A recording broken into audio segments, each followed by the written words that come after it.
안녕하세요. 인간행동과 사회환경 이정아입니다. 14주차 수업이죠? 네, 우리는 이 책의 마지막 챕터인 제13장을 이제 우리 14주차에 함께 공부를 해보려고 합니다. 우리는 생애 주기별로 태내기부터 중년기까지 달려왔죠? 이제 마지막 시간으로 노년기를 공부를 할 건데요. 분량이 조금 되는 관계로 노년기 1, 2, 둘로 나누어서 함께 공부를 해보려고 합니다. 노년기에서는 첫 번째로 노년기의 발달 영역, 두 번째로는 노년기의 과제, 세 번째로는 노년기의 사회복지 실천에서의 관심 영역, 세 가지 내용을 다룰 건데요. 오늘은 그 첫 번째 시간으로 노년기의 발달 영역에 대해서 같이 공부를 하고요. 두 번째 시간에는 노년기의 과제와 노년기 사회복지 실천에서의 관심 영역에 대해서 같이 공부를 해보도록 하겠습니다. 노년기는 인생에서 마지막 단계죠. 우리 보통 65세 이제 이후를 65세부터 우리는 노인이라고 이야기를 합니다. 물론 이제 65세면 건강 관리가 잘 되어 있기 때문에 아직 노년이라고 하긴 너무 이르다. 노인이라는 기준의 나이를 올려야 한다라는 여러 가지 언론에서의 말들이 있었죠. 과거에는 60세만 돼도 회갑이라고 하는 60세만 돼도 그때까지 못 살고 돌아가시는 분도 굉장히 많았었기 때문에 그게 가능했는데 지금은 60세, 65세는 노인도 아니에요. 그쵸? 보통 이제 70 넘어야지. 또 70 넘어도 우리 왜 초기 노인이라고 이야기를 하죠. 노인복지시설에 가시게 되면 뭐 65세, 70세는 거의 학생이라고 얘기할 수 있을 정도로 거의 다 막 85세, 90세, 98세 이렇게 많이 계시거든요.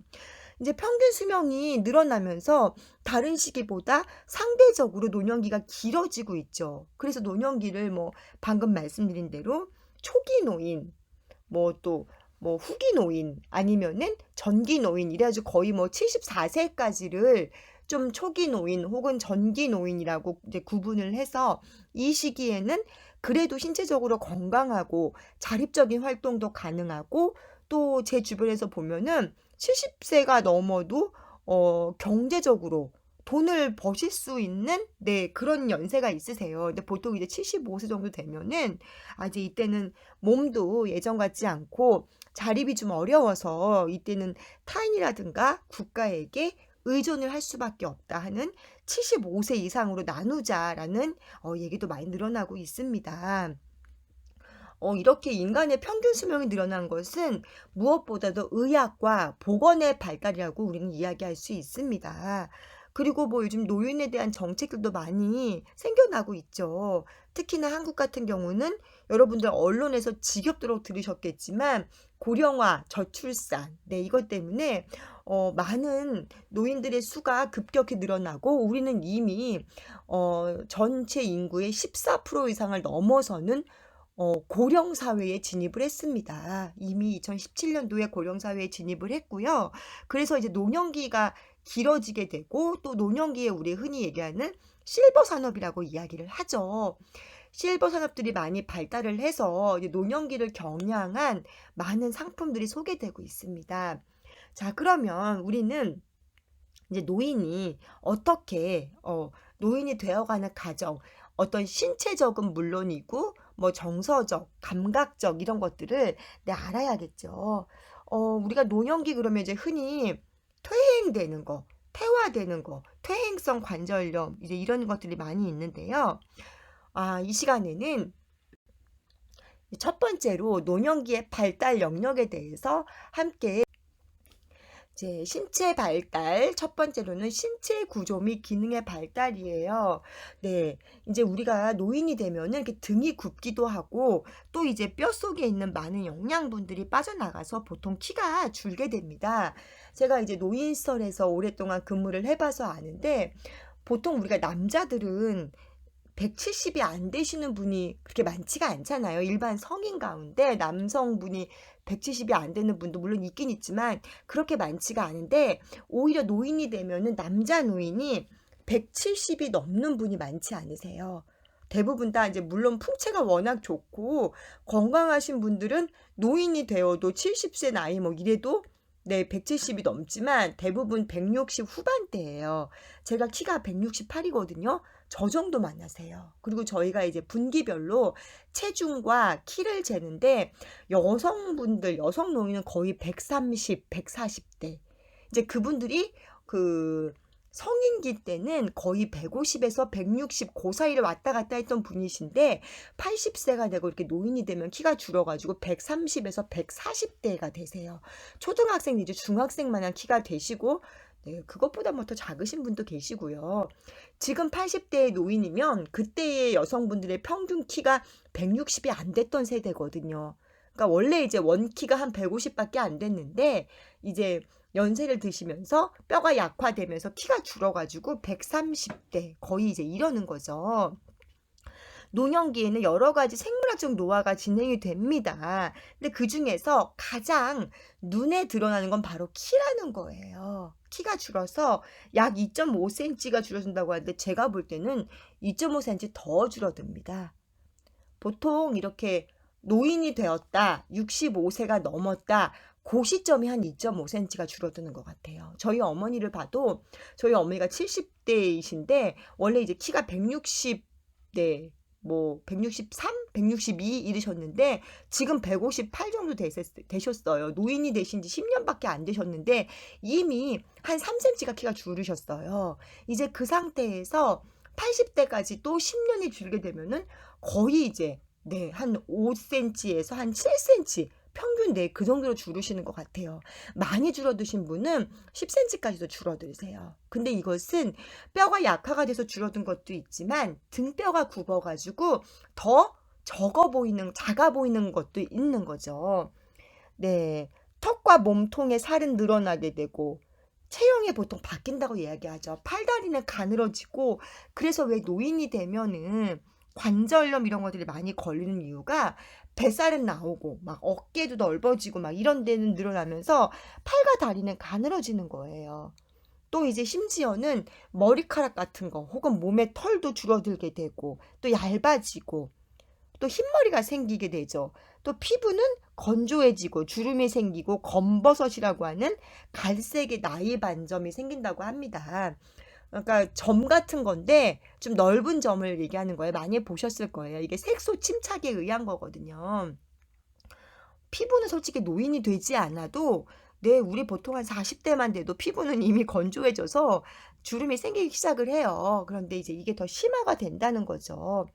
또 이제 20세를 전후로 해서 우리 뇌의 무게가 가장 무겁고 신체 활동이 왕성해서 정점에 도달했던 뇌의 무게가 노년기까지 약 10%가 감소한다고 하는데 그래서 우리 보통 두상이 크신 분들은 뇌 용량이 크다 그러죠. 뇌 용량이 작은 사람일수록 치매의 위험이 높다라고 이야기를 합니다. 그 이유가 노화가 되면서 뇌의 용량이 줄어드는데 원래 태어나면서부터 뇌 용량이 줄었던 분은 네, 더 많이 줄게 되면은 그 기능을 못 하겠죠. 그렇기 때문에 10%가 줄어드는데 아무튼 뇌의 기능이 이제 정상적이 되지 않는다는 거예요. 보통 우리가 이제 노화가 시작되게 되면은 꼭 노인이 아니어도 중년기가 되고 이러면 벌써 기억력이 깜빡깜빡하고 무엇을 외우려고 해도 잘 외워지지도 않고 이렇게 많이 이제 상황 판단 능력도 많이 떨어지고 이렇게 되는데 노인이 되면은 정말 그 상황 판단이 안 되는 거죠. 정상적인 노화가 아닌 경우에는 더 이게 심한 거죠. 전체 수면 시간은 줄어들면서 네, 잠에서 자주 깬다는 거죠. 깊은 잠을 못 자요. 그러니까 수시로 잠을 주무시는데 네, 수시로 주무시고 또 금방금방 깨나시는 거예요.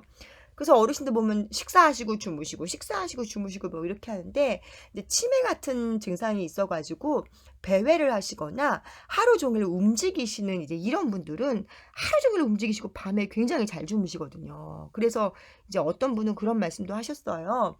오히려 치매에 걸리신 분이 많이 움직이기 때문에 인지 기능은 저하되었지만 신체 기능에서 꾸준히 막 하루에 몇 시간씩 움직이니까 오히려 더 건강해져서 오래 사신다 이런 말씀도 하셨는데 아무튼 이제 깊은 잠을 잘 못 주무신다는 거죠.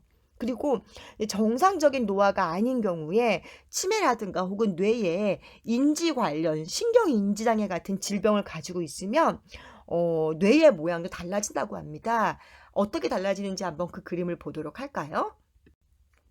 네, 이게 지금 이제 알츠하이머를 앓고 있는 환자의 뇌예요. 우리 왼쪽 여러분들 보시는 왼쪽 위를 보면 자, 노멀이라고 나와 있죠. 이게 바로 정상적인 뇌입니다. 그런데 이 뇌가 AD 오른쪽을 보시면은 네, 뭔가 달라져 있는 거죠.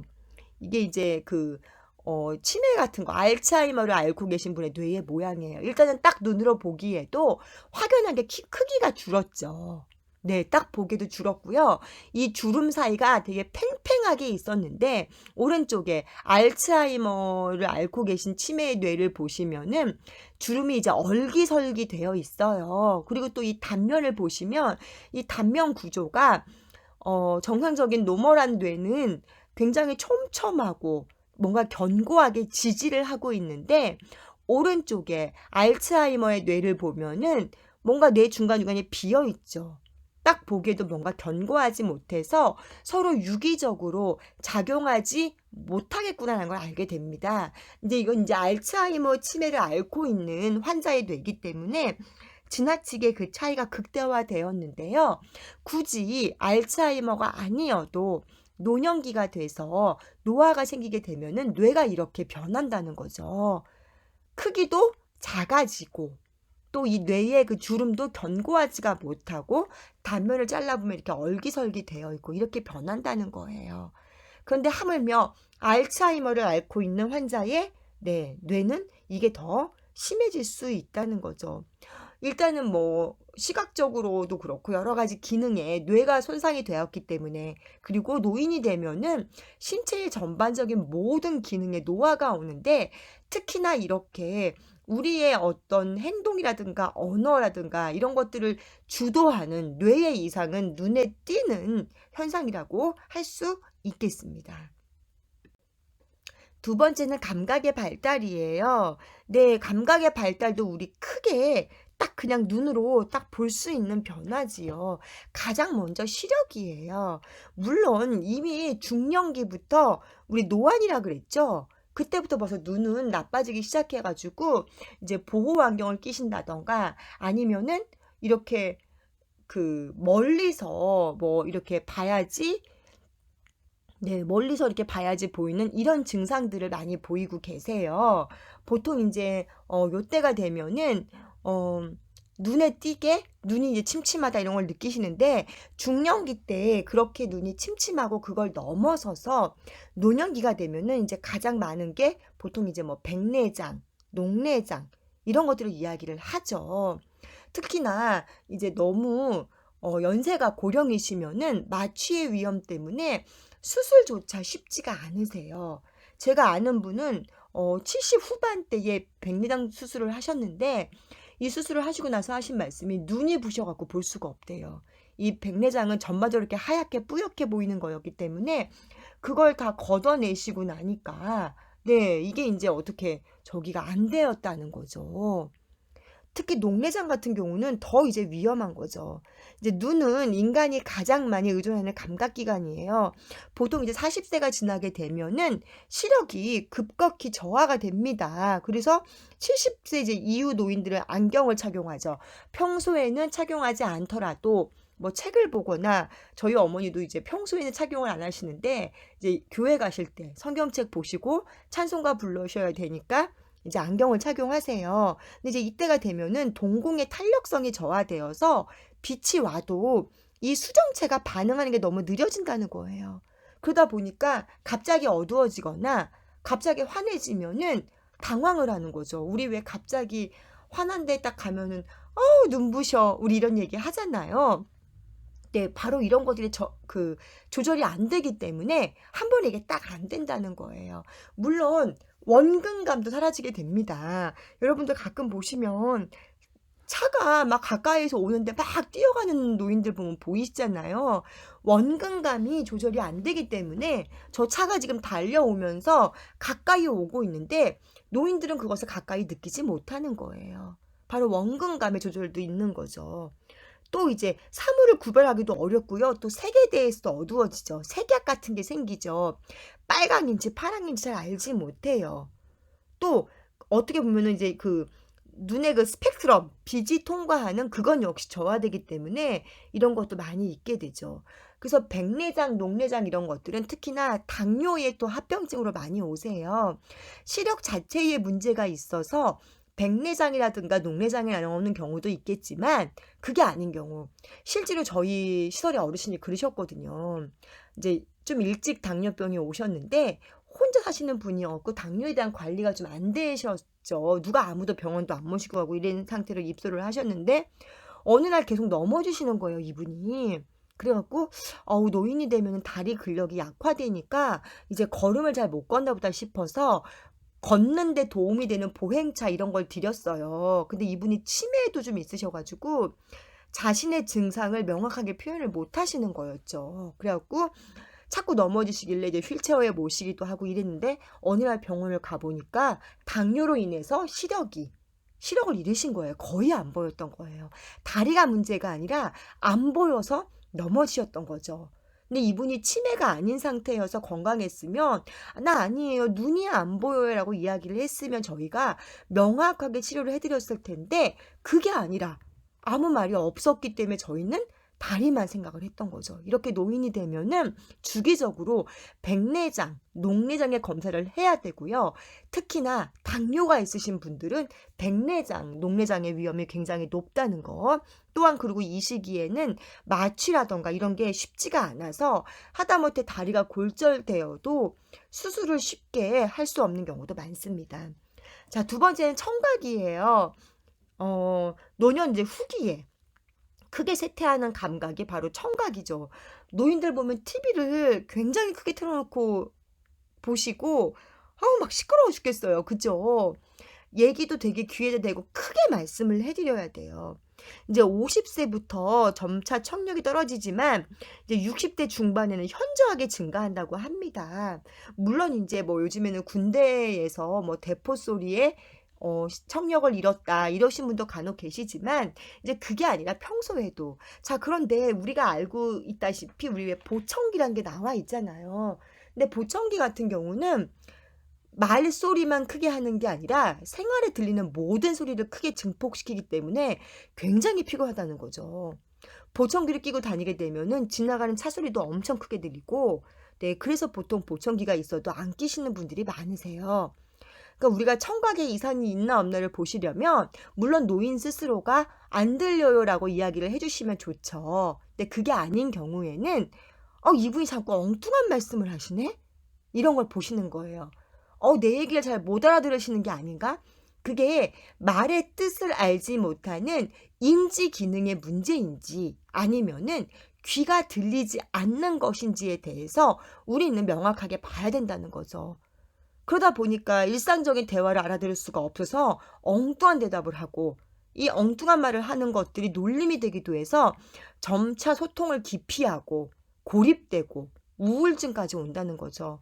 물론 요즘에는 뭐 청력의 상실이 아니어도 워낙 신조어들이 많아서 노인들이 그 대화에 참여하기가 어렵다는 말씀들을 많이 하세요. IT 쪽 어떤 대화라든가 아니면은 인터넷에 유행하는 말들 뭐 저도 요즘에 여러분들이 쓰는 말을 네 이해 못하는 게 되게 많거든요. 저게 무슨 뜻이지?' 이런 게 굉장히 많은데 그게 노인들은 더 심해진다는 거죠. 그렇기 때문에 우리가 그 부분을 잘 관찰을 해서 말의 뜻을 모르는 건지 귀가 들리지 않는 것인지를 네 잘 캐치를 해야 되고요. 아까도 말씀드렸지만 보청기는 모든 소리를 다 증폭시키기 때문에 어 사용을 네 올바르게 이제 좀 가르치시는 것도 필요합니다. 인제 보청기를 사용하지 않아도 조그만 큰 소리로 소통이 되시는 정도라면 우리가 귀에 가까이 대고 천천히 또박또박 짧은 단어로 이야기하는 게 필요하고요. 그게 이제 아닌 경우에는 보청기를 또 고려해 보는 방법들도 있죠. 요즘에는 뭐 노인복지의 일환으로 보청기라든가 틀니에 대해서 어떤 뭐 보험료가 지원되는 경우도 있기 때문에 여러분 부모님들은 아직 필요 없으실 것 같고요. 여러분의 할머님, 할아버님, 조부모님들이 혹시 시각이나 청각에 이상이 있다면 우리는 사회복지를 공부하는 사람이잖아요. 여러분들이 먼저 다른 가족보다 먼저 잘 관찰하시고 그에 적절한 우리가 대응들을 알 수 있으면 좋을 것 같습니다. 두 번째로는 감각. 그 다음은 이제 인지 발달입니다. 이제 신체의 발달은 여기까지 했고요. 인지의 발달인데요.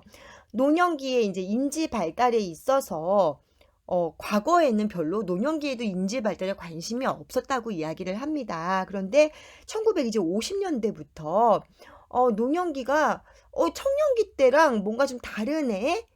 뭐가 다를지? 이거에 대한 호기심을 사람들이 이제 가지기 시작했다라고 이야기를 합니다. 그렇게 되면서 이제 이거를 연구 결과를 보면서 지능이라든가 기억이라든가 언어, 문제 해결 이런 모든 능력이 감퇴가 일어나는구나라는 걸 알게 됐죠.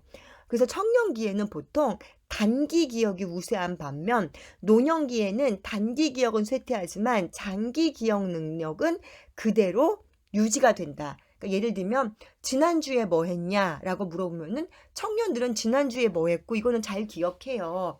하지만 10년 전에 뭐 했고 이거는 기억을 못 한다는 거예요. 반면에 노인들은 지난주에 뭐 했냐? 기억을 못 하세요. 하지만 10년 전에 뭐 했냐는 명확하게 기억을 하신다는 거죠. 또 특히나 치매를 걸리신 분도 연세가 80이 넘었는데 뭐 어르신 몇 년생이세요? 고향이 어디세요? 이런 건 다 알고 계세요. 또 몇 살에 시집가셨어요? 이런 것들 다 뭐 내가 13살에 시집을 갔는데 뭐 우리 시어매가 어땠고 이런 얘기들 너무너무 잘한다는 거죠. 자, 그러면서 이제 1950년대부터 노년기의 인지 발달에 대한 연구가 시작이 됐는데 그 이후에 70년대 들어가면서 다시 또 다른 연구들이 나와 있죠. 노인들이 지금까지 연구를 하는 그 틀의 문제였다. 설문지를 하는데 글씨가 너무 작아서 노인들이 그 말의 뜻을 이해하지 못한 게 아니라 질문지의 글씨가 너무 조그매서 그 눈에 보이지 않기 때문에 제대로 답변을 할 수가 없다. 뭐 이런 반론들이 생기는데요. 아무튼 중요한 것은 뭐냐? 청년기 때와 달리 여러 가지 신체의 모든 기능이 쇠퇴가 되어 간다. 노년기는 고사하고 뭐 중년기만 돼도 노화가 시작되면서 이제 눈에 띄는 노안이라던가 이런 증상들이 보이는데 노년기가 되면 확연하다는 거죠. 우리 요즘에 연예인들을 봐도 중년기에 뭐 이맛 인생 이래가지고 뭐 50대 나이에 특히 여배우들 같은 경우는 정말 동안 피부다 막 이렇게 나오잖아요. 근데 중년기 때까지는 그래도 그게 통해요. 동안이다. 뭐 관리를 너무 잘해서 안 늙었다. 하지만 노년기가 되면은 굉장히 드문 거죠. 중년기까지는 어떻게 보면은 몸의 모든 기능이 완전히 쇠퇴하지 않은 시기여서 그게 가능할 수 있겠지만 노년기가 되면은 이미 노화가 너무나 많이 진행이 됐다는 거예요. 이건 뭐 동안으로 되돌릴 수 있는 게 아니라는 거죠. 자, 그래서 이때 노인이 되었을 때 노년기의 지능을 한번 보겠습니다. 자, 노년기의 인지 변화에 중요한 것은 일반적인 지능의 변화와 기억력 감퇴라는 거예요. 이제 일반적인 지능이 노년기에는 기본적인 지능이 떨어지긴 합니다. 하지만 비교적으로 안정적으로 유지를 하고 있다는 거죠. 그러나 이제 문제는 뭐냐? 개인 차이가 크고 환경적, 문화적 요인에 의해 영향을 받는다는 거예요. 그러니까 예를 들면은 노인이 되셔서 집에 그냥 가만히 계시는 노인과 무언가 일을 하면서 사회 참여를 하시는 거, 특히나 그 일을 하시는 게 전문직일 경우, 우리 연세 드신 교수님, 은퇴하신 교수님들 보죠. 그러면은 그분은 은퇴하셨는데도 꾸준히 책을 쓰시고 지적 활동을 하시기 때문에 그렇게 일반 그냥 우리 집에서 볼 수 있는 노인과 인지에 대한 어떤 그런 지능들이 많이 낮아지셨고 많이 쇠퇴가 됐다는 걸 잘 못 느끼세요. 꾸준히 그런 것들. 노년기가 되면은 감각 능력과 반응 시간이 쇠퇴하여서 학습이나 문제 해결에 느린 반응을 보인다. 예를 들면 물건이 떨어질 때 발을 빨리 피해야 되는데 발을 빨리 못 피해서 발등을 찍는다던가 이런 것들. 반응 능력이 떨어진다는 거예요. 자, 이때가 되면 노인들이 어떻게 보면은 사회적 역할이 상실되는 시기죠. 은퇴를 하시고서 사람들이 은퇴를 하다 보면은 만나는 사람의 영역이 줄어들게 되고 또 밖에 나아가는 횟수가 줄어들게 됩니다. 그러면서 이제 아무래도 과거와는 달리 사회 참여가 감소하죠. 그러다 보니까 자아 중심성, 그냥 자기 마음대로 하는 게 강해지면서 어떻게 보면 완고해지고 이런 성향도 있을 수 있다는 거예요. 또 어떻게 보면 또 이제 그만큼 인생을 많이 살아보신 분으로서 후배에 대해서 혹은 자녀에 대한 충고도 할 수 있다는 거죠. 노년기 인지 발달이 어떻게 보면 가장 중요한 내용. 근데 우리 교재에는 그냥 뭐 조금 몇 줄밖에 안 나와 있지만 치매예요. 노년기에 주로 발생하는 치매는 후천적 원인으로 뇌가 손상이 되어서 고등 정신 기능의 장애가 나타나는 기질성 정신장애라고 이야기를 합니다. 처음에는 이제 기억장애, 진압력 상실, 주의력 및 판단장애, 뭐 계산능력 장애 이런 걸로 이제는 나타나지만 나중에는 환각 증상 혹은 또 피해망상, 우울증, 불안 이러면서 일상생활까지 전체적으로 어려워지는 거죠. 밥을 떠 드시는 것도 못 하시고 소대변도 못 가리시고 혼자 세수하는 이런 것도 못 하시는 거예요. 요즘에는 젊은 사람들 사이에서 뭐 디지털 치매다 이런 것도 많이 있지만 아무튼 우리가 치매라는 것은 연령이 증가하면서 자연스럽게 증가하는 지금 현대의 어떤 현실이라고 볼 수 있습니다. 치매 가운데는 여러 가지 종류가 있지만 알츠하이머가 굉장히 많아요. 우리 아까 제가 뇌의 사진 보여드렸죠. 그 알츠하이머병은 노인 치매 원인 중 가장 흔한 병인데요. 모든 치매가 다 알츠하이머는 아닙니다. 알츠하이머는 치매가 맞아요. 그리고 가장 많은 비중을 차지하고 있지만 나머지는 뭐 혈관성 치매도 있고요. 뇌경색이나 뇌출혈 같은 뇌질환을 통해서 발생하는 게 바로 혈관성 치매예요. 혹은 또 무슨 뭐 다른 원인으로 뇌를 여는 수술을 했다가 뇌 어느 부분을 잘못 건드려서 치매가 오신 분들 전 실제로 봤어요. 그렇게 해서 시설에 또 입소하신 분도 계시고요. 또 어떤 분은 술을 너무 많이 드셔가지고 갑자기 주무신 다음에 그 다음날 치매가 왔어요. 이런 분도 계시고 또 약물에 의한 것도 있습니다. 그 원인은 굉장히 다양하지만 현재까지는 가장 많은 게 알츠하이머성 치매고요. 두 번째는 바로 혈관성 치매예요. 그래서 우리가 뭐 고지혈증, 고혈압, 당뇨, 심장병 이런 것들이 혈관성 치매의 주요 원인으로 알려져 있죠. 젊었을 때에 고혈압, 당뇨, 고지혈증, 심장병 등을 가지고 계신 분은 나중에 뇌경색이나 뇌출혈이 일어날 확률이 굉장히 높고 이게 바로 혈관성 치매로 이루어지는 거죠. 그렇기 때문에 우리 평소에 혈관 관리를 잘 하면 좋겠습니다. 노년기의 발달 영역 세 번째는 심리 사회적 발달입니다. 우리가 보면은 뭐 저분이 성격이 굉장히 꼬장꼬장했는데 나이를 먹으면서 좀 변했어. 이런 얘기들 우리 많이 하죠. 노년기에 접어들면서 여러 가지로 신체적, 인지적 노화 현상으로 인해서 성격의 특성에 변화가 온다는 거예요. 성격이라는 것은 각 개인이 지닌 고유한 성질이나 우리 품성을 얘기를 합니다. 그래서 각 개인마다 가지고 있는 어떤 특성들이 있죠.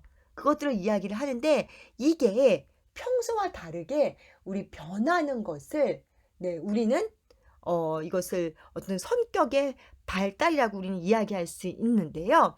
그 특징은 여러 가지로 나와 있습니다. 하나씩 보도록 하겠습니다. 첫 번째, 내향성 및 수동성의 증가예요.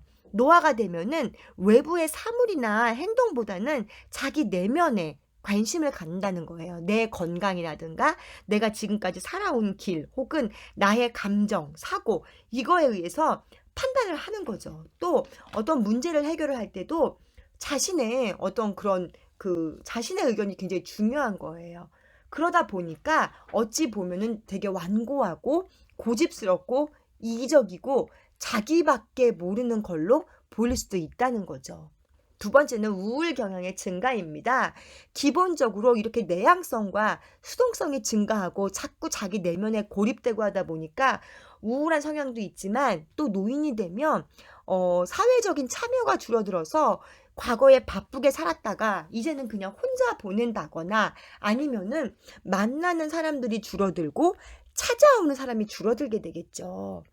또 질병도 많게 되고 또 요 시기가 되면은 배우자와 사별을 한다던가 뭐 이혼을 한다던가 아니면은 사회 참여가 없음으로 인해서 경제적으로 궁핍이 오겠죠. 또 가족들도 이제 노년이 되면은 각각 원가족에서 분리가 되어서 자신의 가족을 꾸리고 있기 때문에 또 외롭게 되겠죠. 또 과거에 대한 후회들도 있겠죠. '내가 왜 그렇게 살았지? 그때 이렇게 하지 말걸.' 이런 것들 때문에 우울한 성향이 많이 드러나게 되고요. 그로 인해서 뭐 잠도 못 주무시거나 식욕이 없거나 막 이런 분도 굉장히 많으세요. 또 이런 것 때문에 왜 자살을 시도하는 분도 많다고 하잖아요. 세 번째는 경직성의 증가입니다. 문제 해결에 있어서 그 해결이 옳지 않으면 빨리 바꿔야 되는데 그냥 과거에 자신의 경험을 토대로만 해서 그냥 그거를 하겠다고 밀고 나가는 거예요. 이게 아닌데라는 사람들이 주변에서 아무리 이야기를 해줘도 들으려고 하지 않는 거예요. 융통성이 없고 고집불통으로 보인다는 거죠. 자기 생각만 하고 무언가를 정할 때에 타협을 하거나 서로 의견을 교환해서 토론을 하거나 이게 안 된다는 거예요. 네 번째는 조심성의 증가입니다. 몸이 이제 그전 같지 않다는 것을 안다는 거죠. 그래서 내가 계단을 걸을 때도 좀 조심해서 천천히 걷고 이렇게 뭔가 노인들은 어떻게 보면은 이제 말을 할 때도 과거에 같았으면은 자신 있게 이렇게 합시다라고 정답을 얘기할 수 있었던 성향도 이제는 정답이 아니라 그냥 틀리지만 않으면 된다. 이렇게. 또 행동에도 내 몸이 그전 같지 않다는 걸 인지하시면 이렇게 되기까지가 굉장히 힘들어요. 아직도 마음은 청춘이라 그래서 자신의 몸이 과거와 똑같은 줄 알고 그렇게 하시는 분들 많이 계세요. 그래서 저희가 자꾸 조심을 드리고 낙상의 위험이 증가하고 어떻게 보면 눈에서 원근감 조절이 제대로 안 이루어지고 그러는데 자신의 몸을 있는 그대로 받아들이지 않으려는 분이 많이 계십니다. 다섯 번째는 의존성 증가입니다. 조심성 증가와 어찌 보면 맞물릴 수 있는 건데요. 노화에 따라서 내 몸이 그전 같지가 않다는 것, 특히나 건강이 좋지 않기 때문에 자꾸 물어보고 확인하고 해주기를 바라고 그게 증가하죠. 여섯 번째는 시간 전망에 대한 변화예요. 이제는 남아있는 시간보다 내가 지나온 길이 더 길다는 걸 이제 아는 거죠. 이제 내가 얼만큼 남았나, 내가 이제 길어야 뭐 1, 2년 더 일을 할 수 있는데, 혹은 내가 이제 뭐 앞으로 오래 살아봐야 뭐 10년인데, 혹은 5년인데, 이러면서 남은 생애가 얼마 남지 않았다고 느꼈을 때에 현실을 회피하거나 혹은 막 미래지향적으로 그걸 부인하고 싶은 거죠. 일곱 번째는 생애에 대한 회상의 증가입니다. 이것도 역시 시간 전망의 변화와 같은 맥락인데요. 자꾸 이제 과거 생각을 하면서 그땐 내가 왜 그랬나 몰라. 그때 이렇게 할 걸. 아니면은 지금이라도 그때 묶여있던 그 매듭을 풀고자 하는 노력을 한다는 거죠. 이제 와서 그게 무슨 소용이에요? 라고 얘기를 해도 내가 죽기 전에 이거를 해결하고 싶은 거예요. 남은 생애의 새로운 의미를 찾기 위해서 과거에 해결되지 않은 문제들, 내가 그때 왜 그랬나 몰라.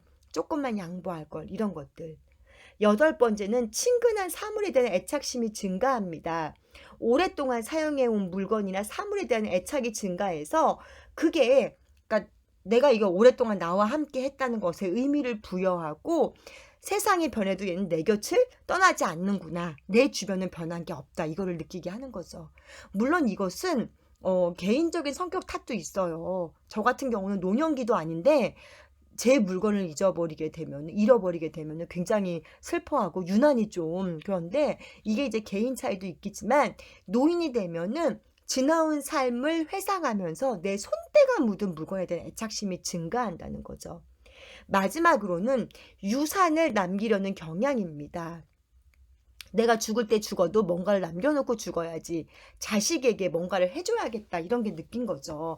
우리 보통 이제 한국 사회는 뭔가 자식에게 물려주는 이런 게 좀 발달된 사회잖아요. 그러다 보니까 내가 죽을 때 그냥 죽으면 되게 무책임한 부모가 되는 거예요. 또한 우리 부모가 그렇게 나한테 남겼던 것처럼, 아니면 그 반대로 우리 부모는 안 남겼기 때문에 내가 이 고생을 해서 나는 우리 자녀가 고생하지 않도록 남기고 죽어야겠다. 이런 것들이 뭔가 죽음을 준비하는 거죠. 그런데 이와 같은 모든 변화가 모든 노인에게 다 똑같이 일어나는 건 아니라는 거예요. 노인이 되어서도 끝까지 자기밖에 모르는 노인도 있어요. 남기긴 뭘 남겨. 내가 다 쓰고 죽어야지.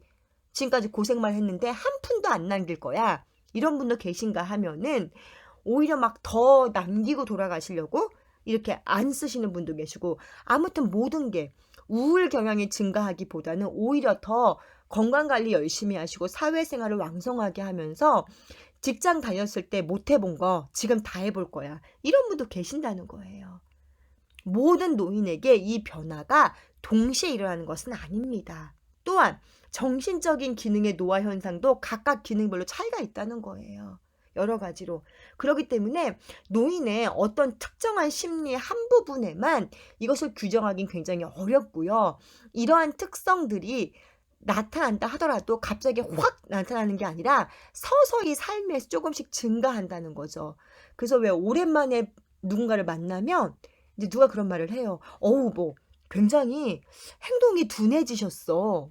저희 어머니 같은 경우 그랬거든요. 저는 이제 매일 보니까 몰랐는데 거의 한 10년 만에 봤던 이제 분이, 어머니가 굉장히 전에보다 행동이 많이 둔해지셨고 단어가 빨리빨리 안 나오나 봐, 뭐 이런 얘기도 많이 하시고, 오랜만에 보신 분들은 그걸 느끼더라고요. 특히 이제 저 같은 경우는 이제 매일 보니까 몰랐는데 저희 오빠가 토론토에 살고 있는데 3년 만에 와서 딱 저희 어머니를 보더니 어머니 치매 검사 한번 하러 가자, 뭐 이렇게 얘기도 하시고, 오랜만에 보는 사람은 그게 서서히 증가하기 때문에 매일 보는 우리는 못 느낀다는 거예요. 근데 오랜만에 보신 분들은 확실히 전과 다르다, 이런 것을 느낄 수 있다는 거죠. 분명한 건 개인 차이가 있고 누구나 다 여기 1번부터 9번까지 이렇게 가지는 않는다는 것입니다. 누구는 13579 뭐 가고 누구는 뭐 2번, 5번이 가고 이런 것도 있고, 여기에 있는 성격 발달 단계를 거치지 않는 분도 있을 수 있다는 것입니다. 노년기의 부부 관계만큼 중요한 것이 부모와 자녀와 관계입니다. 이때는 이제 자녀가 더 이상 아이가 아니고 자녀 역시 원 가족으로부터 분리가 되어서 자신의 가정을 꾸리고 있는 하나의 독립된 개체인 거예요. 그래서 자기의 삶도 살아야 되지만 또 자녀도 양육해야 되면서 또 부모도 부양해야 되는 끼인 세대가 된다는 거죠. 최근에는 노인들이 이제 의식이 변화가 돼서 자녀에게 의존하기보다는 그냥 노후를 독립적으로 보내려고 해요. 뭐하러 다시 하고 같이 사냐 이러는데, 또 과거처럼 막 같이 살면서 모셔야지만 이거를 효도라고 보지 않는다는 거죠. 성인 자녀의 도움을 원하는 노인들은 경제적 지원보다는 자녀들이 자주 방문하고 정서적으로 지지하길 더 바라고 있다라고 해요. 그냥 이렇게 생활비만 대주는 거 물론 그것도 뭐 좋겠지만 자주 만나서 가족으로서의 어떤 그런 구성원 소속감을 좀 느끼고, 이런 것들을 노인들은 원한다는 거죠. 자, 그런데 성인 자녀가 노부모를 모시고 있는 경우에는 부모 자녀 관계에 갈등이 존재할 수 있다는 거죠. 특히나 고부관계. 뭐 고부간의 갈등이라는 말이 한국에만 있대요. 고부간이라는 게 외국에는 이해가 안 되는 관계인데 아직까지도 우리나라는 시월드라는 말, 또 처월드라는 말이 있죠. 그렇기 때문에 이 관계를 적절하게 해결하는 것이 필요하고요. 노년기에는 자녀에게 일방적으로 의존하기보다는 가능한 교환론적인 입장에서 상호 지원 체계가 필요하다는 거죠. 예를 들면은 뭐 부모님께 용돈을 지원한다던가 생활비를 지원하며 매일은 아니더라도 손재를 좀 봐준다던가 뭐 이렇게 뭔가 서로에게 그냥 아무것도 하지 않은 상태에서 그냥 뭐 이렇게 받기만 하는 것은 이게 부모 자식 간도 마찬가지고 일방적인 사랑은 오래가지 못하더라고요. 네, 그렇기 때문에 일방적으로 의존하기보다는 가능한 교환적 입장에서 상호 지원 체계를 유지해야 되고요. 노부모와 성인 자녀의 관계는 의무감이 아니라 애정적인 유대관계에서 비롯되어야 노년기의 생활 만족을 높일 수 있다. 내가 너를 이만큼 키웠으니까 너는 내 노후를 책임져야 돼. 그럼 자식이 그것도 안 해? 이렇게 의무감을 부여하면은 굉장히 이게 힘들다는 거죠. 내가 그동안 너한테 해준 게 뭔데? 등록금도 내가 대줬고, 너 결혼할 때 결혼 자금도 대줬고, 내가 당연히 나한테 이만큼 해야지. 근데 이렇게 하면 안 된다는 거예요. 그게 이왕이면 같은 마음으로 서로에게 그냥 애정이니까 내가 내 부모를 무시할 수 없고, 내가 내 자녀를 무시할 수 없고, 이런 관계가 되어야지만 삶의 만족도가 올라간다는 것입니다. 사회적 지위의 역할 발달. 세 번째는 손자녀와의 관계입니다.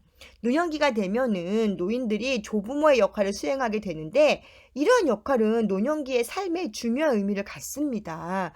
왜냐하면 조부모는 손자녀를 자신의 삶의 중요 부분으로 인식하고 있다는 거죠. 또 이젠 내가 뭐 사회적으로 실직하고 혹은 퇴직을 하고서 할 일도 없는데 조부모로서의 역할을 하면서 자신의 존재 관계 가치를 좀 확인하기도 하고요. 상실감도 극복하고 또 특히나 손자녀가 나를 굉장히 좋아하면 네, 그로 인해서 또 다른 삶의 의미, 의욕적인 자세도 있고요. 내가 건강해서 손주라도 내가 봐줘야지. 내 자녀가 마음 놓고 일하지. 이런 역할도 있을 수 있다는 거예요. 그렇기 때문에 저희 어머니 말씀을 들어보니까 그 자식보다 더 예쁜 게 손주래요. 그리고 그렇게 이제 특히나 손주가 조부모를 잘 따르면 더 이쁘다는 거죠. 네, 이렇게 이제 이미 조부모 같은 경우는 자녀 양육에 대한 경험이 많잖아요. 내 아이를 다 이미 키워봤고, 내 아이를 성인이 될 때까지 키워봤고, 또 지금까지 살아오면서 주변에서 아이를 양육하는 과정들을 많이 지켜봤기 때문에 이러한 것을 잘 할 수 있다는 거죠. 특히나 조부모는 손자녀에 대한 직접적인 의무감이나 책임감이 없기 때문에 순수한 애정 관계에서 유대감을 형성하고 손자녀를 돌볼 수가 있대요. 반면에 순수한 애정 관계에서 형성하기 때문에 버릇이 없을 수 있죠. 그냥 마냥 예쁜 거예요.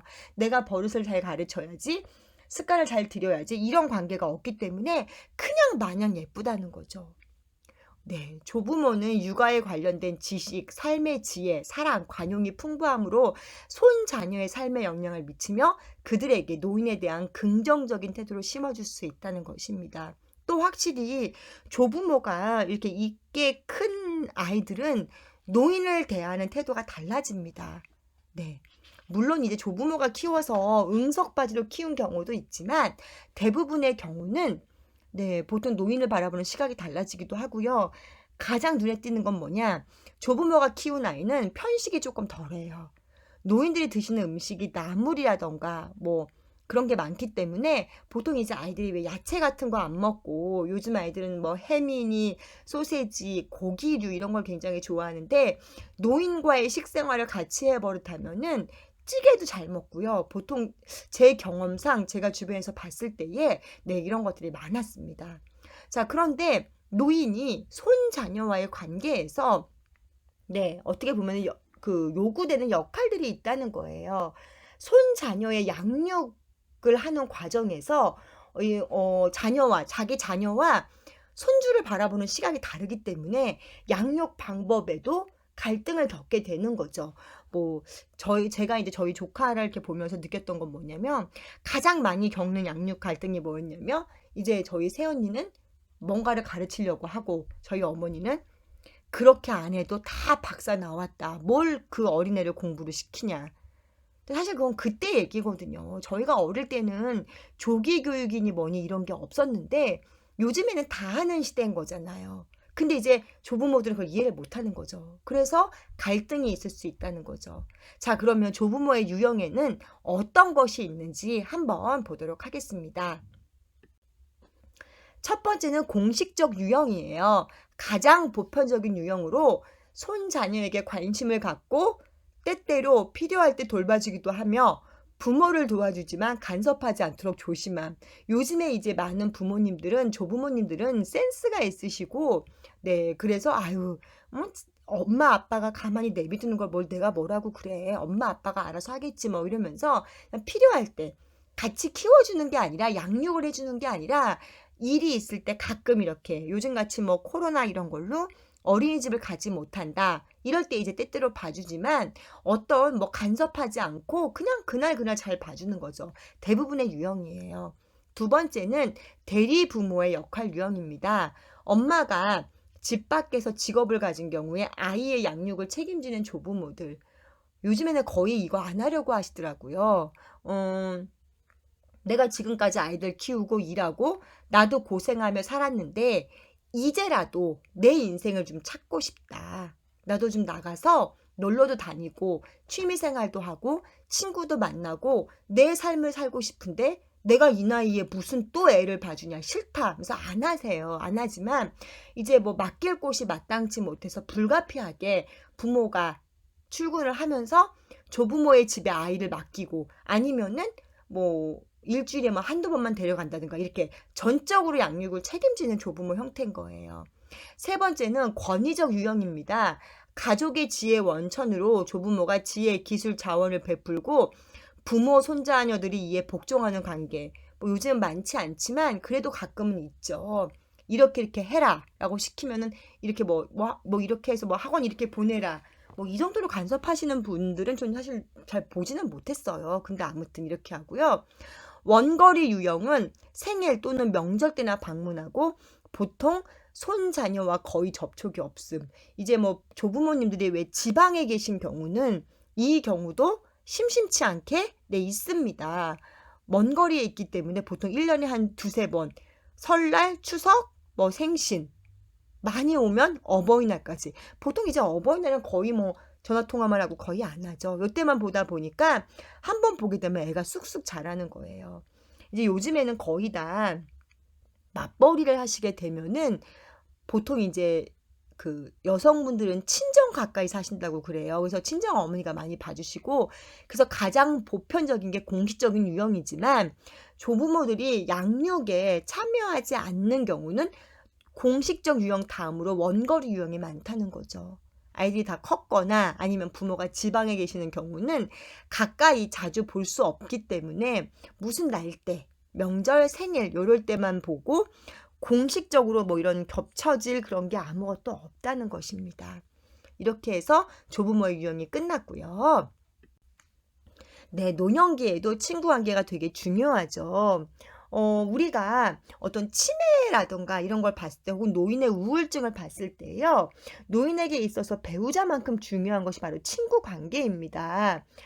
노인들은 보통 이제 친구와 함께 좀 더 활동적인 여가를 즐기게 되고 공통의 관심 혹은 사회 참여, 사회 협조 등을 통해서 서로 간의 친밀감을 나누게 되는 거죠. 서로 이제 뭐 하고 싶었던 것도 혼자 하기는 좀 그런데 여러분들이 모여가지고 여행을 간다던가 뭐 등산을 간다던가 아니면은 운동을 한다던가 이런 것들 같이 모여서 저희 이제 어머니 보니까 같이 봉사활동을 다니고 이렇게 하시거든요.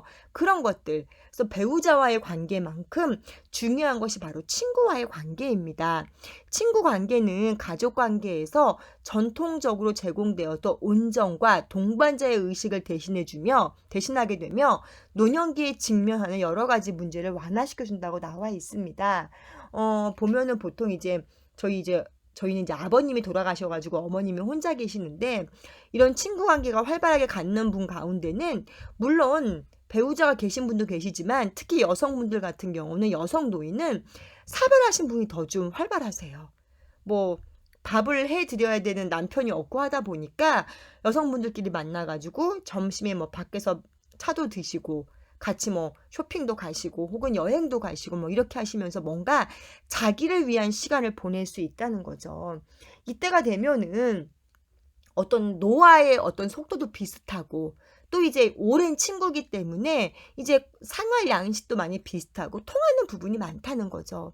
친구는 종종 멀리 사는 가족을 대신해서 친밀하고 안정된 그런 관계를 노인들로 하여금 노년기의 여러 가지 변화와 위기에 잘 대처할 수 있게 해준다는 거죠.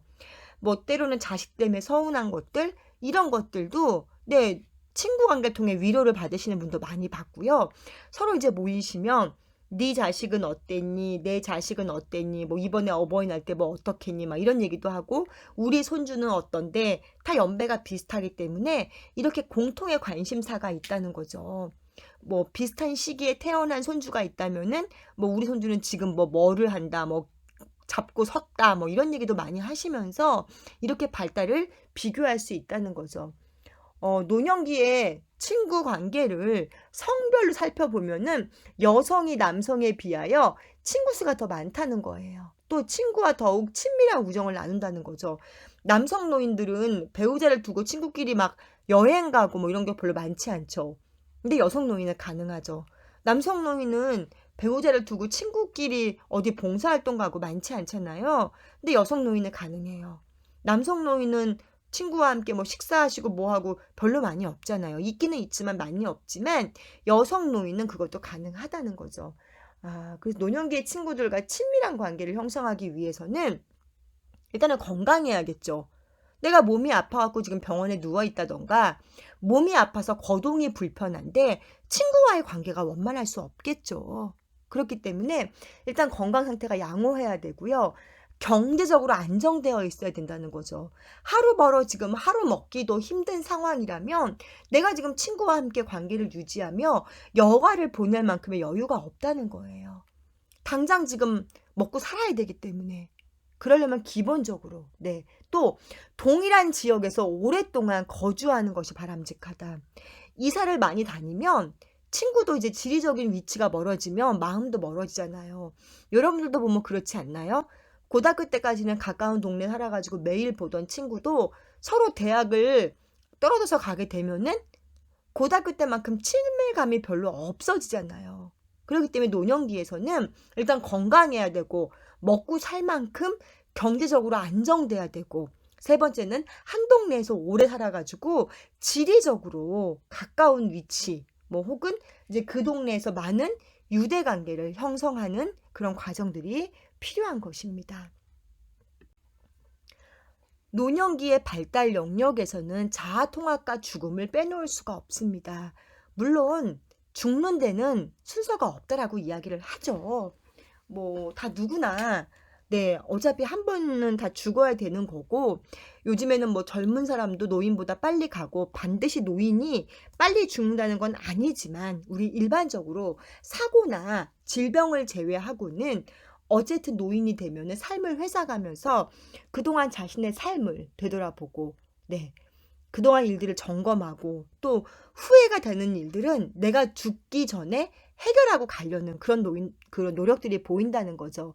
에릭슨은 노년기의 심리사회적 위기인 자아통합 대 절망, 이거를 중장년기의 생산성 대 침체성의 위기를 어느 정도 성공적으로 극복했는가에 따라서 그 결과가 달라진다고 이야기를 했습니다. 즉 다시 얘기해서 에릭슨이 얘기한 중장년층에는 생산성 대 침체, 뭔가 내가 이제 사회를 위해 혹은 가정을 이루고 뭔가를 하고 또 이제 그게 끝나게 되면은 자녀가 독립을 하면서 침체에 빠지는데 이 과정을 잘 하신 분이 노년기가 되어서도 자아통합 대 절망을 잘 할 수 있다는 거예요.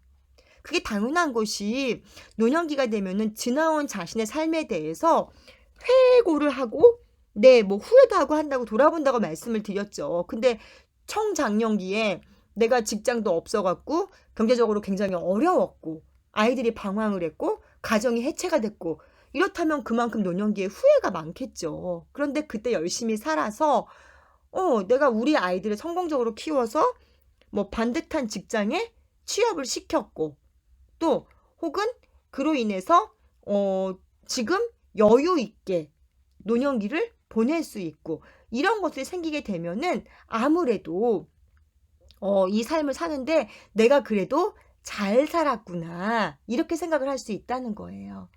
그러므로 인해서 내가 그래도 후회할 것들이 더 후회할 요소가 적어진다는 거죠. 청장년기, 중장년기 이때를 어떻게 보내는가에 따라서 노년기에 내가 이 삶을 후회할 것인가, 뭐 어떻게 회고할 것인가에 대한 게 정해진다는 거죠. 네. 자아통합은 자신의 과거 및 현재의 인생을 바라던 대로 살았다고 받아들이고 만족스럽고 의미 있게 생각하며 다가올 죽음을 인정하고 기다리는 태도를 갖는 거래요. 이제 내가 자녀도 다 키워놨고 내가 그래도 원했던 거 100점은 아니지만 열심히 살아서 이루어놨고 이젠 내가 천천히 죽음을 준비하면서 하나씩 정리해야겠다. 바로 이 과정이 자아통합이라는 거죠. 하지만 이게 중년기 때까지 잘 이루어지지 않으면 난 좀 더 해야 돼. 이러면서 굉장히 이 시기가 복잡해지겠죠. 자, 그러면서 이제 죽음에 대한 것을 생각을 하게 됩니다. 자, 누구나 죽음이 이제 가까운 현실을 받아들이게 되고 특히나 노년기에 자신의 지인들이라던가 가까운 친구들이 죽는 것을 목격하게 되면 자신도 죽음을 받아들이죠. 재산이라든가 소유물들을 정리하고 과거에 대해 회상하는 것들 이런 것을 갖게 되는데요. 사람들은 죽음 자체보다는 죽음 후의 세계에 대해서 아무것도 할 수 없다는 그런 무력감, 고통 이것 때문에 더 어려워한다고 이야기를 해요.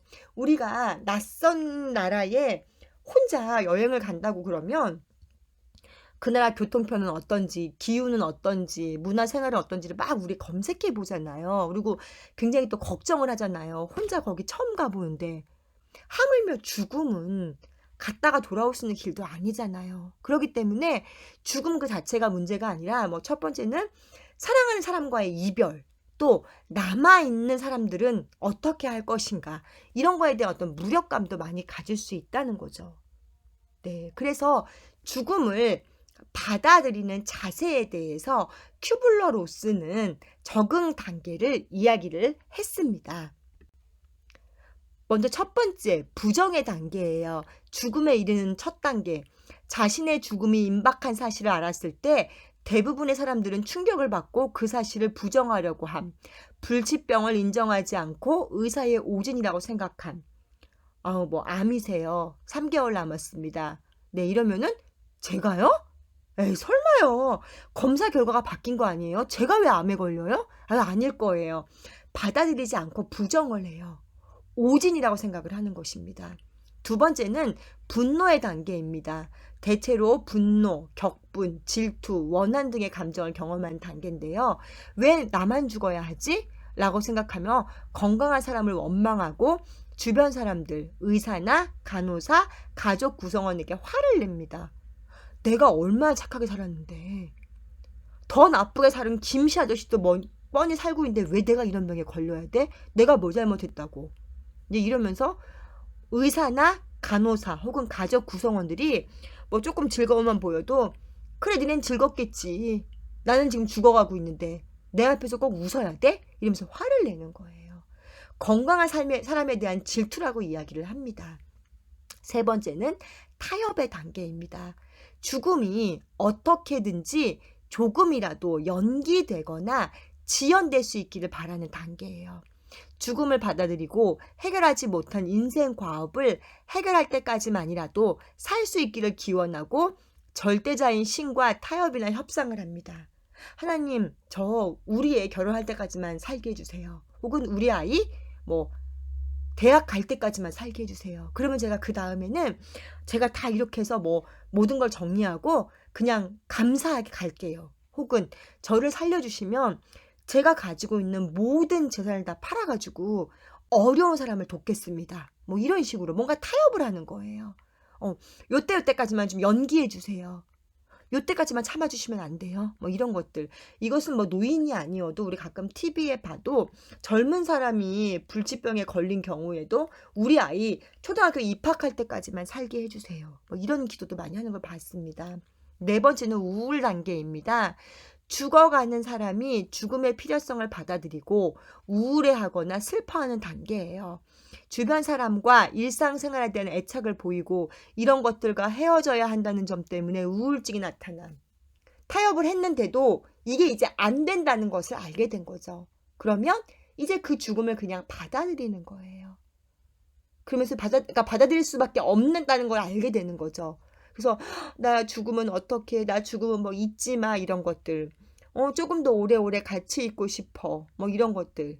나를 혼자 두지 마, 이러면서 우울에 빠지는 거죠. 이제 가면 언제 볼 줄 모르는데, 이런 것들.